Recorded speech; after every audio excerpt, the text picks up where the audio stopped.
आजचे सत्कार मूर्ती आणि माझे अतिशय पारिवारिक संबंध असणारे जवळचे मित्र आदरणीय पुरुषोत्तम खेडेकर, आदरणीय सौ रेखाताई, या कार्यक्रमाला विशेष रूपाने उपस्थित असलेले आदरणीय न्यायमूर्ती बी.जी. कोळसे पाटील, माधवराव पाटील शेगावकर, प्राध्यापक इंद्रजित भालेराव, मराठा सेवा संघाचे अध्यक्ष विजय घोगरे, आदरणीय विक्रम बोके, रवींद्र माळवतकर, कर्नाटकचे आमदार मारुतराव मुळे, मंचावरील सर्व सन्माननीय अतिथीगण आणि उपस्थित माझ्या बांधवांनो आणि बहिणींनो,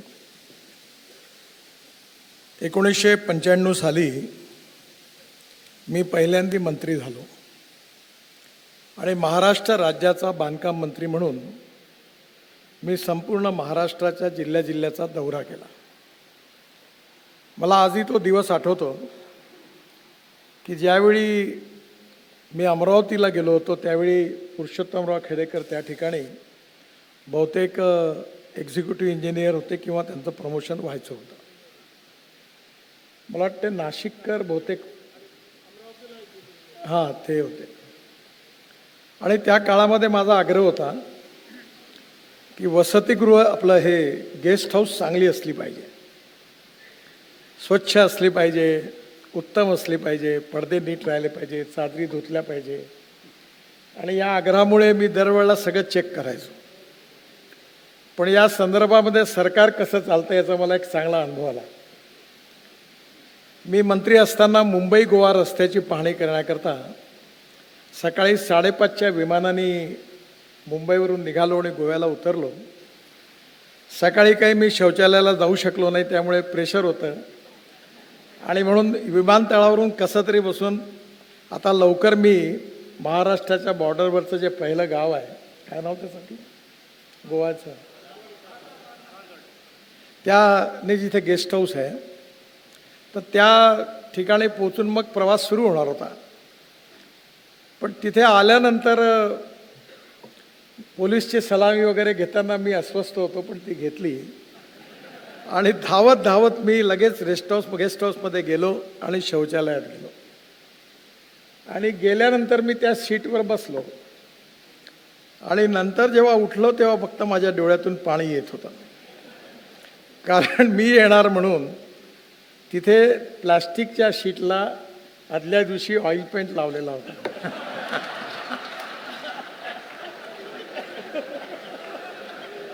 आणि त्या ऑइल पेंटने माझे केस उपडले, इतकी वाईट अवस्था झाली. आणि इतका मला राग आला की मी बाहेर आलो असतो तर कोणाला तरी झापड मारली असती, इतका चिडलो, इतका मला त्रास झाला. पण मी थोडा वेळ शांत राहिलो आणि मग बाहेर आल्यानंतर आमचे सेक्रेटरी तांबे साहेब होते. त्यांना मी म्हटलं, तांबे साहेब, हे मला सांगा की या शौचालयाच्या याच्यावर हे ऑइल पेंट लावला आहे, मी आत्ताच आलो, हे मूर्खासारखं काम करणारे कोण महान व्यक्ती आहेत? त्यांना लक्षात आलं प्रकार काय झाला. त्यावेळी कोकणाचे चीफ इंजिनियर होते पाटील साहेब, चांगले अधिकारी होते. त्यांनी ताबडतोब पाटील साहेब, पाटील इकडे या. पाटीलला विचारलं त्यांनी आणि मी पण, पाटील साहेब तुम्हाला ह्या प्लॅस्टिकच्या याच्यावर ऑइल पेंट लावला, हे कसं काय? साहेब चूक झाली म्हणे. म्हणलं कशी? तर म्हणे मी आता चौकशी करतो. करता शेवटी डेप्युटी इंजिनियरपर्यंत आले, सगळे उभे राहिले लाईनीत. तर डेप्युटी इंजिनियरने सांगितलं की साहेब फार कडक आहेत, सगळीकडे ऑइल पेंट लावा, सगळे पडदे चांगले करा. तर आम्ही इथेही ऑइल पेंट लावला.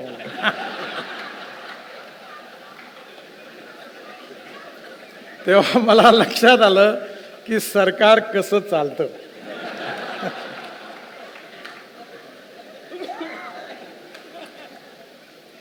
आणि त्याचा अनुभव झाल्यानंतर खेडेकर साहेबांच्या बाबतीमध्ये 2 गोष्टी विशेषता होती.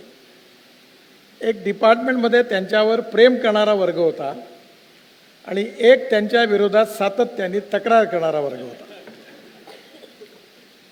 मग ज्यावेळी मला अनेक तक्रारी मिळाल्यानंतर मी चौकशी केली की काय आहे. बोलताना साहेब एक काम करणारे गृहस्थ आहेत, थोडा काम करताना मदत करतात, थोडा आउट ऑफ वे काम करतात, पण त्यांचा उद्देश वाईट नाही. मी म्हणलं मग काय इन्क्वायरी बाजूला ठेवा. आणि मी त्यांच्या मागे तेव्हापासून खंबीरपणे उभा राहिलो. आणि ते रिटायर्ड होण्याच्या आधी मला आठवत नाही पण 3-4 फाईल सगळ्या इन्क्वायरीच्या ओव्हररूल करून मी त्या इन्क्वायऱ्या खतम केल्या. 35 फाईल होत्या. याचं एकमेव कारण असं होतं की ते अतिशय उत्तम, कार्यक्षम आणि ट्रान्सपरंट अधिकारी होते. आणि त्यांनी घेतलेल्या निर्णयामागे वाईट उद्देश नव्हता. एखाद्या वेळी मी म्हणतो कायदा एकदा नाही 1000दा तोडू, पण तो तोडण्यामागे गरीब माणसाचं हित असेल, कोणाचा चांगल्या गरीब माणसाला उभं करण्याकरता प्रयत्न असतील तर ते चूक नाही आहे. आणि त्यामुळे एक उत्तम प्रशासक, एक उत्तम अधिकारी, कार्यक्षम अधिकारी, कारण सरकारमध्ये आता मी बोलणं बरोबर नाही कारण इथे बरेच त्यांचे मित्र आहेत. मी एकदा एका अधिकाऱ्याला विचारलं, तो म्हणाला मी IITतून आलो. मी म्हणलं तुम्ही तर वर्मिकल्चरही करण्याच्या लायकीचे नाही आहे, तुम्ही काय काय काम करता. हुशार असणं आणि यशस्वी होणं यात फरक आहे. कार्यक्षम असणं, प्रशासन समजणं आणि ज्ञानी असणं यात फरक आहे. There is a difference between letter and spirit. We need to understand the spirit behind the knowledge. आणि ते इम्प्लिमेंट करण्याची क्षमता असणारा माणूस असेल तर तो उपयोगाचा आहे. आणि म्हणून अतिशय प्रॅक्टिकल ॲप्रोच घेऊन त्यांनी सार्वजनिक बांधकाम विभागात काम केलं, त्याचा मी साक्षीदार होतो. आणि त्यामुळे त्यांच्याबद्दल निश्चितपणे माझ्या मनात, मी अशी कोणाची तारीफ करणाऱ्यापैकी नाही आहे. आणि एखाद्याने नसेल करायची तर तोंडावरही त्याची पूर्ण बेइज्जती करायलाही मागे पुढे पाहत नाही. पण ही त्यांच्यामधला गुण होता. त्यामुळे एक उत्तम अधिकारी म्हणून त्यांचा परिचय आपल्या सगळ्यांना नसेल, पण मी तो बांधकाम विभागात बघितला. दुसरी महत्त्वाची गोष्ट जी होती ती म्हणजे समाजाबद्दलची आत्मीयता, जबाबदारी, संवेदनशीलता आणि समाजाच्या विकासाची तळमळ. खरं म्हणजे आपला जो देश आहे तो अनेक समाजांना एकत्र मिळून झालेला देश आहे. आणि शेवटी याचा शेवटचा घटक आहे परिवार, आणि परिवारातला घटक आहे व्यक्ती. जर समाजाचा आणि देशाचा विकास व्हायचा असेल तर पहिले परिवाराचा विकास झाला पाहिजे. त्यांनी सांगितलं ते बरोबर आहे. माझ्याकडे बरेच लोक येतात आणि राजकारणाबद्दल तर माझं मत काही फार चांगलं नाही आहे. इथे फक्त यूज अँड थ्रो फिलॉसॉफी आहे. त्यामुळे मला एक जण म्हणाले की मला देशाकरता आयुष्य द्यायचं आहे. तुम्ही काय करता? पण माझं किराण्याचं दुकान होतं पण ते दिवाळं निघालं. घरी कोण आहे? बायको आहे, मुलं आहे. म्हटलं तुमची गरज नाही म्हटलं राजकारणाला, आणि देशालाही नाही. पहिले आपलं घर व्यवस्थित सांभाळा आणि मग देशाची सेवा करा म्हटलं. त्यामुळे संघटनेमध्ये आणि पक्षामध्ये कार्यकर्त्याचा माणूस म्हणून विचार करणं अतिशय आवश्यक आहे. आणि no philosophy can be taught to empty stomach, हे विवेकानंदांनी सांगितलं आहे. आणि म्हणून मी याचा अनुभव चांगला घेतला, कारण आम्ही सातत्याने आंदोलन करायचो. इमर्जन्सीचा मी प्रॉडक्ट आहे. अनेक वेळा जेलमध्ये आम्ही गेलो आणि 50 रुपये भरायला नव्हते जात मुलक्यावर जमानती करता म्हणून जेलमध्ये गेलो. तो काळ तसाच होता की 50 रुपये द्यायला कोणी तयार नव्हता. त्यामुळे आयुष्यामध्ये पैसा हे जीवनातलं साध्य नाही आहे, पण साधन निश्चितपणे आहे. आणि जर तुम्ही प्रामाणिकपणे आपल्या जीवनामध्ये आपला उदरनिर्वाह करण्याची क्षमता ठेवू शकले नाही तर तुम्ही समाजाचीही सेवा करू शकत नाही, हे निश्चित आहे. आणि म्हणून मला याही गोष्टीचा आनंद आहे की त्यांनी अतिशय इमानदारीने आपली नोकरी केली. आणि ही नोकरी करत असताना सामाजिक जाणीव ही घेऊन लोकांना मदत करण्याचा प्रयत्न केला. त्यांनी ज्याचा उल्लेख केला या योजनेचा, त्यावेळी महाराष्ट्रामध्ये लेबर सोसायटीचा सुळसुळाट आताही वाढला. आणि या सोसायट्या बहुतेक नेत्यांच्याच आहेत. ते डाव्या उजव्या पायाचे अंगठे मारून त्या सोसायट्यामध्ये कामं घेणं हा महाराष्ट्रात आणि फुले आंबेडकर शाहू महाराजांचं नाव घेऊन हा धंदा सगळ्यात जोरात सर्वपक्षीय धंदा आहे. आता मला माहीत नाही या सोसायट्या किती कमी झाल्या, कारण त्यांना प्रायोरिटी होती. त्यावेळी मी ठरवलं की महाराष्ट्रामधले जे बेरोजगार अभियंते आहेत, जे इंजिनियर्स झालेले आहेत, डिप्लोमा होल्डर्स आहेत, त्यांना डायरेक्ट रजिस्ट्रेशन द्यायचं. आणि त्या रजिस्ट्रेशनचा फायदा एवढा झाला की कमीत कमी हजारो तरुण मुलं हे महाराष्ट्रामध्ये जे इंजिनियर होते ते उत्तम कॉन्ट्रॅक्टर बनले आणि महाराष्ट्रामध्ये असे अनेक मोठे कॉन्ट्रॅक्टर झाले. आणि म्हणून आपला तो आहे इंजिनिअरिंग कॉन्ट्रॅक्टर असोसिएशनचा अध्यक्ष. आणि एकदा माझ्याकडे मर्सिडीज गाडी घेऊन एअरपोर्टमध्ये माझ्या गाडीत बसा. आणि म्हटलं मी काय करू बसून? साहेब म्हणे आपण जर आम्हाला सुशिक्षित अभियंता म्हणून कॉन्ट्रॅक्टर बनवलं नसतं तर ही गाडी आम्हाला घेता आली नसती. आणि खेडेकर साहेबांनी त्यावेळी डिपार्टमेंटमध्ये चाकोरीनीच चालणारे 90% लोक असतात. आणि ज्यावेळी ही योजना आली त्यावेळी खेडेकर साहेब म्हणले नाही, ही योजना आली पाहिजे साहेब. बाकी सगळं डिपार्टमेंट विरोधात होतं, पण आम्ही ही योजना आणली. ही त्यांच्या मनात पहिलेपासूनची भावना होती. आज विशेषतः येणारं काळ जे युग जे आहे ते खऱ्या अर्थाने आपल्याला जगामध्ये विश्वगुरू बनायचं असेल तर नॉलेज ही सगळ्यात मोठी शक्ती आहे. आणि आज आपला जो आदर्श आहे, ज्यांच्यापासून आपण, मी तरी माझ्या जीवनामध्ये माझ्या आईवडिलांपेक्षाही जास्त कोणाला मानतो तो छत्रपती शिवाजी महाराजांना मानतो. याचं कारण असं आहे की तुम्ही कुठल्याही कसोटीवर शिवाजी महाराजांना बघा. आदर्श राजा, आदर्श प्रशासक, आदर्श पिता, आदर्श पुत्र, आदर्श पालक, कुठल्याही आदर्शाच्या कल्पनेवर 100% कसोटीवर उतरवणारा या देशाच्या इतिहासातला कोणी राजा असेल तर ते छत्रपती शिवाजी महाराज. आणि म्हणून छत्रपती शिवाजी महाराज हे न्यायाला किती, म्हणजे एखाद्या वेळी शिक्षा द्यायची असेल तर आपला मुलगा आहे म्हणून त्याच्याबद्दल कधी फेवर करणारी भावना त्यांच्या मनात नव्हती. प्रत्येक निर्णय हा इंडिपेंडेंट, इम्पार्शल आणि फेअर जनतेच्या हिताचा विचार घेऊन त्यांनी केला.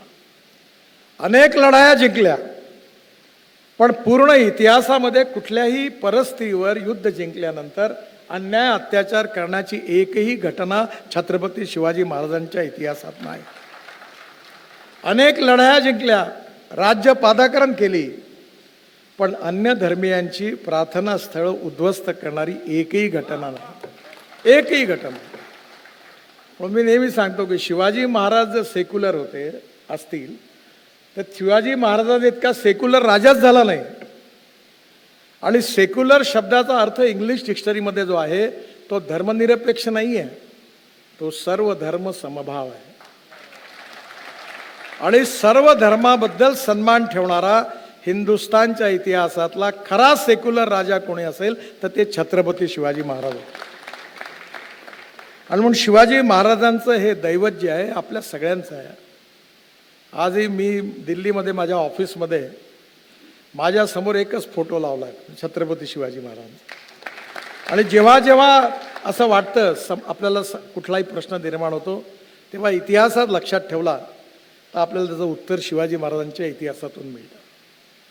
आणि म्हणून मला आज आनंद आहे की मराठा समाजाबद्दलची प्रगती व्हावी, विकास व्हावा या आत्मीयतेपोटी आणि या सर्वांगीण विकासाकरता खेडेकर साहेबांनी या सगळ्या कार्याची सुरुवात केली. राजमाता जिजाऊंचं एवढं मोठं स्मारक त्यांनी उभं केलं, कारण जिजाऊ नसत्या तर शिवाजी महाराजच झाले नसते. कारण त्यांनी जे संस्कार केले, तुम्ही काही म्हणा, ज्यांचे आई वडील उत्तम संस्कार करतात त्यांचीच मुलं चांगली होतात. आणि किती धनवान असू द्या, पण जे आई वडील आपल्या मुलांवर घरी चांगले संस्कार करत नाहीत ते आयुष्यात पुढे काय होतं ते तुम्ही बघा. मला जे काही शिकायला मिळालं ते माझ्या आईपासून शिकायला मिळालं. आणि म्हणून शिवाजी महाराजांचं संगोपन जिजाऊंनी ज्या प्रकारे केलं, म्हणूनच छत्रपती शिवाजी महाराजांचं हे विशाल ऐतिहासिक रूप आपल्या सगळ्यांना बघायला मिळालं. आणि म्हणून हा जो काही इतिहास आहे, जिजाऊंचं स्मारक सिंदखेड राजाला मोठं खेडेकर साहेबांनी त्या ठिकाणी केलं, पुष्कळ काम झालं. मी त्यांना नेहमी आग्रह केला की तुम्ही टेक्नॉलॉजीचा उपयोग करा. आणि मला नेहमी असं वाटतं की नॉलेज ही सगळ्यात मोठी पॉवर आहे.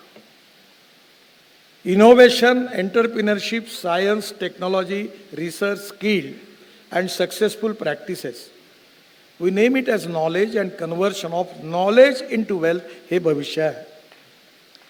आणि हे जे नॉलेज आहे हे शिक्षणातून मिळतं. बाबासाहेब आंबेडकरांनी जे सांगितलं की शिक्षण हे वाघिणीचं दूध आहे, ही गोष्ट खरी आहे. आणि त्यामुळे शिक्षणाचा जेवढा जास्तीत जास्त प्रसार होईल, त्या काळामध्ये जर खेडेकर साहेबांच्या जीवनामध्ये त्यांच्या परिवाराने त्या परिस्थितीमध्ये त्यांना इंजिनिअरिंग केलं नसतं आणि ते इंजिनियर नसते झाले तर त्यांना एवढी मोठी जीवनदृष्टी नसती मिळाली. आणि म्हणून आज खऱ्या अर्थाने नॉलेज ही सगळ्यात मोठी पॉवर आहे. पण नॉलेज विथ व्हॅल्यूज, जीवनमूल्य, ही सगळ्यात महत्त्वाची आहे.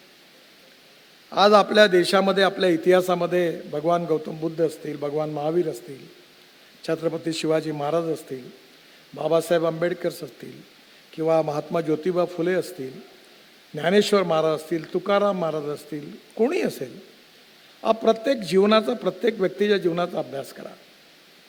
त्या व्यक्तिमत्वाची जी स्ट्रेंथ आहे ती त्याची काही मूल्य आहेत, जीवन मूल्य, आणि त्या आधारावर त्यांनी आपले जीवन जगले आहे. आपल्या देशामध्ये विचार भिन्नता ही समस्या नाही आहे, आपल्या देशामध्ये विचार शून्यता ही समस्या आहे. म्हणजे जी पार्टी सत्तेत येईल त्या पार्टीत घुसण्याकरता सगळे तयार आहे, आणि सत्ता गेली का जसं ते जहाज पाण्यात डुबलं का पटापट जसे उड्या मारतात, पहिले उंदीर उड्या मारतात पहिले लोक उड्या मारतात. याचं कारण आपले विचार, आपल्या निष्ठा, आपलं कन्व्हिक्शन, आपली कमिटमेंट ही महत्त्वाची आहे. खेडेकर साहेबांनी आपल्या जीवनामध्ये ही कमिटमेंट बाळगली आणि या समाजाच्या विकासाच्या बाबतीत त्यांनी उत्तमपणे विचार करून त्याचं एक पॉलिसी फॉर्म्युलेट केली आणि त्याचा विचार विविध माध्यमातून मांडला. एक गोष्ट मला आपल्यासमोर सांगायची आहे की या समाजातली जातीयता, अस्पृश्यता जी काही आली आहे ती चुकीची आहे, वाईट आहे. आणि अस्पृश्यता, जातीयता आणि विषमता ही समाप्त झाली पाहिजे. याचं सगळ्यात मोठं उदाहरण कोणतं असेल तर कोणीही माणूस हा जात, पंथ, धर्म, भाषा आणि सेक्सनी मोठा नाही आहे, हा त्याच्या गुणवत्तेने मोठा आहे. आणि याचं उत्तम उदाहरण म्हणजे मराठा समाजातलं आहे. मी जेव्हा जेव्हा चेन्नईला जातो तेव्हा माझे मित्र आहेत रजनीकांत, आणि त्यांच्याकडे मला आनंद आहे की त्यांच्या घरात गेल्यावर ही जे लाल रंगाचे जे दिसतं ना, तेवढी फ्रेम मागे त्या फोटोच्या, एवढा घराच्या मध्ये मोठा छत्रपती शिवाजी महाराजांचा फोटो आहे. आणि ते माझ्याशी मराठीत बोलतात, त्यांच्या बायकोला समजत नाही मराठी त्यामुळे बऱ्याच गोष्टी त्यांनी ऐकल्याने बरं झालं. आता रजनीकांत कोल्हापूरचे बस कंडक्टर झाले, कर्नाटक बंगलोरमध्ये कंडक्टर, आणि गेले तामिळनाडूमध्ये, आणि आज तामिळनाडूमध्ये तामिळ भाषा बोलणारे लोक त्यांना देवासारखं मानतात. आता तुम्ही मला सांगा यात कुठे जात आले? म्हणजे तुमचं नॉलेज, तुमचं कर्तृत्व, तुमची गुणवत्ता ही जात, पंथ, धर्म आणि भाषेच्या भिंती ओलांडून तुम्हाला ताकद देते, शक्ती देते, रिकग्निशन देते आणि रिस्पेक्ट देते. आणि त्यामुळे ही गुणवत्ता समाजात वाढवणं, मला नेहमी एक माझ्या मित्रांनी चांगलं उदाहरण सांगितलं होतं की दोन रेषा, एक आपली आहे आणि एक दुसऱ्याची आहे. तर आपली रेषा मोठी करायची असेल तर दुसऱ्याची पुसली तर आपली मोठी होते, किंवा आपली मोठी केली तर आपली मोठी होते. आपण आपली मोठी करण्याच्या भानगडीत राहावं. आणि म्हणून आज समाजामध्ये खऱ्या अर्थाने ही कर्तृत्व, वक्तृत्व, नेतृत्व, विविध प्रकारची जी गुणवत्ता आहे, जिचा संबंध संस्काराशी आहे आणि संस्काराचा संबंध जीवन मूल्यांशी आहे, त्याच्या आधारावर समाजातून उत्तम नागरिक, उत्तम नेतृत्व कसं तयार होईल, हे खऱ्या अर्थाने समाज निर्माणाचं काम आहे. खेडेकर साहेबांनी जी काही पुस्तकं लिहिली आणि जे विचार लिहिले त्याच्यामध्ये सामाजिक जाणीव, सामाजिक जाणीवेच्या बरोबर सामाजिक संवेदनशीलता. कारण शेवटी तुम्हाला स्वतःचं पोट तर भरलंच पाहिजे. मी नेहमी सांगतो आपलं पोट पहिले पोटभर जेवा, पण आपलं भरल्यावर जो उपाशी आहे त्याचा तर विचार करा. तुमच्या घरात जे अन्न तुम्ही फेकणार ते तर त्याला द्या. कारण एकाने चांगलं सांगितलं आहे की वही मनुष्य है कि जो मनुष्य के लिए मरे, यही पशु प्रवृत्ति है कि आप ही चरे, वही मनुष्य है कि जो मनुष्य के लिए मरे. त्यामुळे आपल्या समाजामधले जे तरुण मुलं आहेत त्यांना रोजगार मिळाला पाहिजे, त्यांची गरिबी दूर झाली पाहिजे, त्यांचा जीवनामध्ये सामाजिक आर्थिक परिवर्तन होऊन विकास झाला पाहिजे. आणि कुठेतरी जे थोर महात्मे होऊन गेले चरित्र त्यांचे पहा जरा, आपण त्यांच्या समान व्हावे हाच सापडे बोध करा. कुठेतरी जिजाऊंपासून शिवाजी महाराजांपासून प्रेरणा घेऊन भविष्यातली पिढी कशी निर्माण होईल याबद्दलची आस्थाच नाही तर तळमळ ठेवून त्यांनी एक काम करण्याचा प्रयत्न केला. मला विश्वास आहे की ही खूप मोठी चळवळ आहे. आणि हे चळवळ जी आहे ती राजकारणात स्वाभाविकपणे प्रत्येकाला आता मंत्रीपद पाहिजे, प्रत्येकाला आमदारपद पाहिजे, खासदारकी पाहिजे. मला नको असं म्हणणारे कोणी नाही आहे. पण ते प्रॉब्लेम असा आहे की जो नको म्हणते त्याच्या मागे धावतं आणि जो पाहिजे म्हणते त्याच्यापासून पळतं. त्याच्यामुळे मला असं वाटतं की राजकारणाच्या आपल्या मर्यादा आहेत. Every politician thinks for 5 years next election, and every socio-economic reformer thinks from century to century. ज्याला समाज बदलवायचा असतो तो 100 वर्षाचा विचार करतो. खेडेकर साहेबांनी, रेखाताई जरी राजकारणात असल्या तरी खेडेकर साहेबांनी कधी तिकीट नाही मागितलं, त्यांना मिळालं असतं तिकीट. ते चांगलं झालं की राजकारणात आलं, कारण पार्टीचा ठप्पा लागला की माणसाला मर्यादा येतात. त्यांनी राजकारणाच्या बाहेर राहून आपलं शक्तिशाली विचार आणि नेतृत्व उभं केलं. ते अनेक खासदारांपेक्षा कितीतरी पटीने प्रभावी आहे. तुम्ही वर्तमान मंत्र्याचे आणि आमदारांचे सत्कार केले ते एवढे लोक नाही येणार, आणि आलेले लोक हृदयातून नाही येणार. मी एकाला विचारलं तर कुठे गेला होता, म्हटलं मंत्री साहेबाचा सत्काराचा त्या मड्यावर हार घालायला गेलो होतो म्हणा.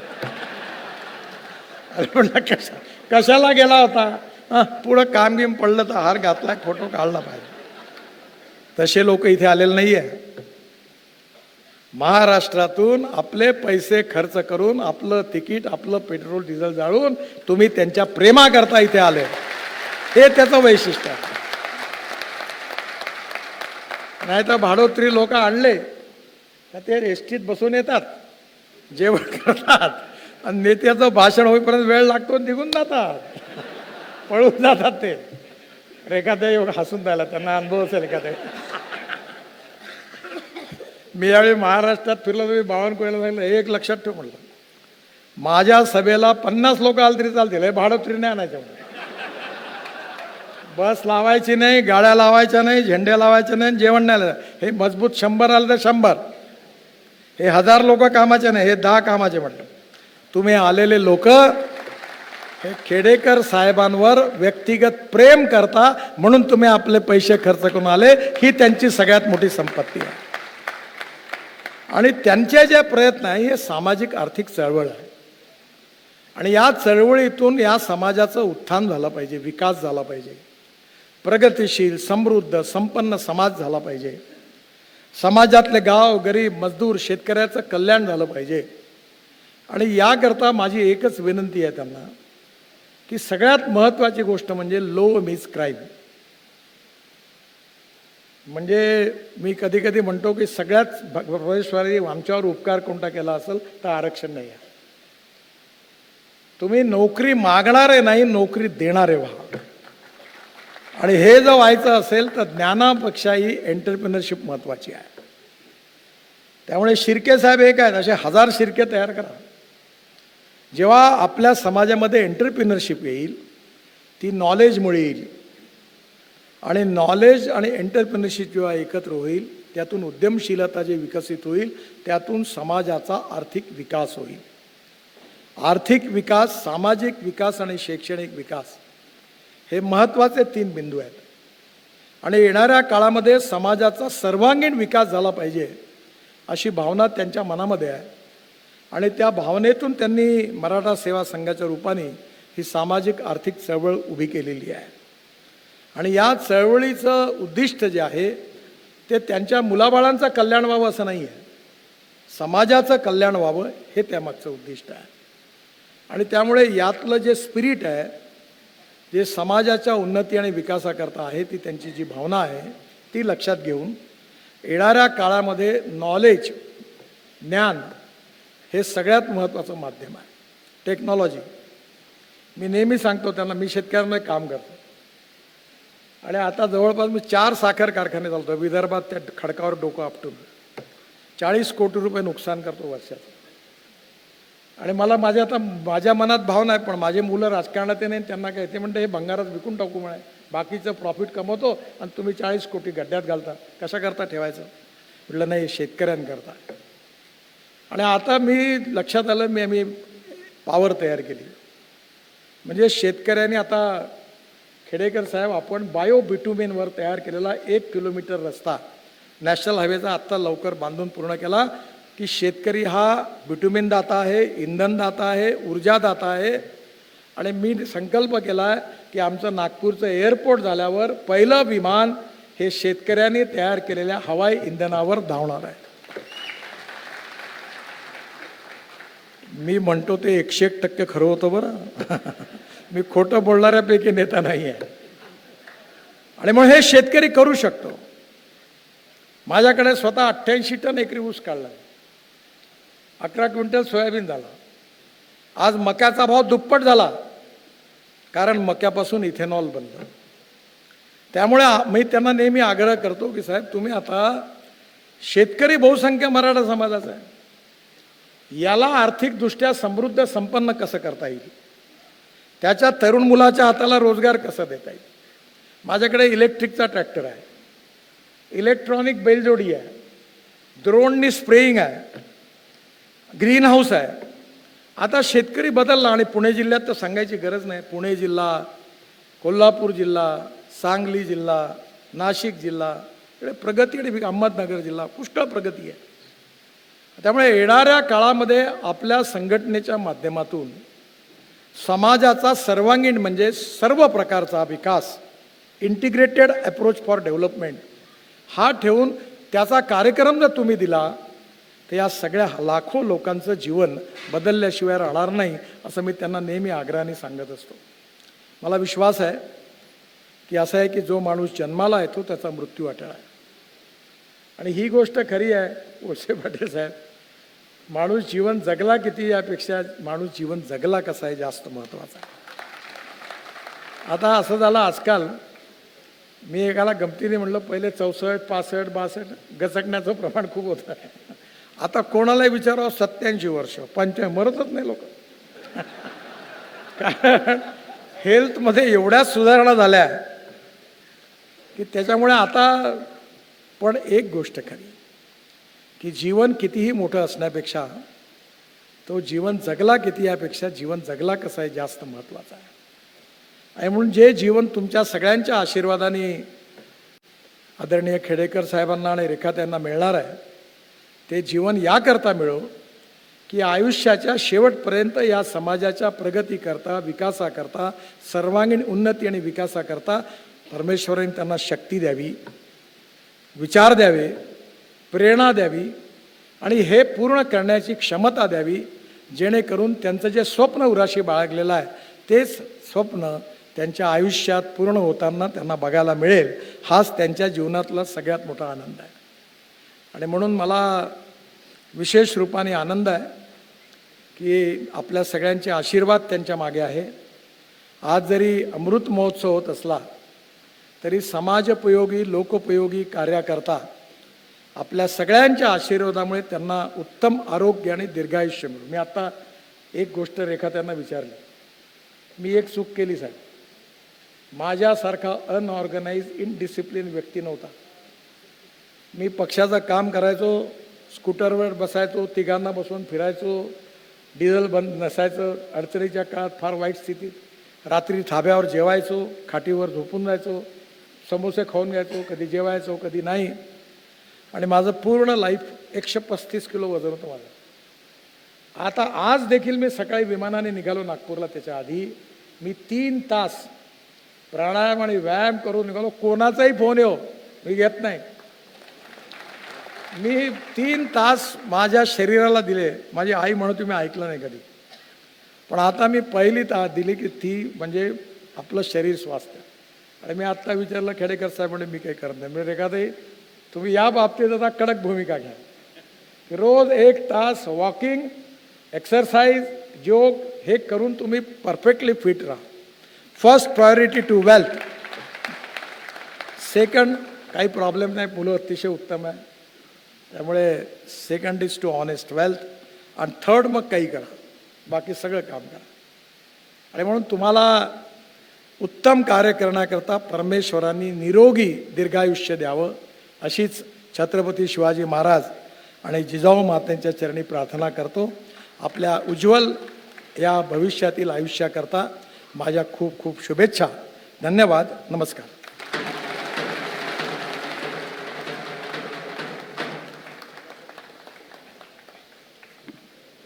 खूप खूप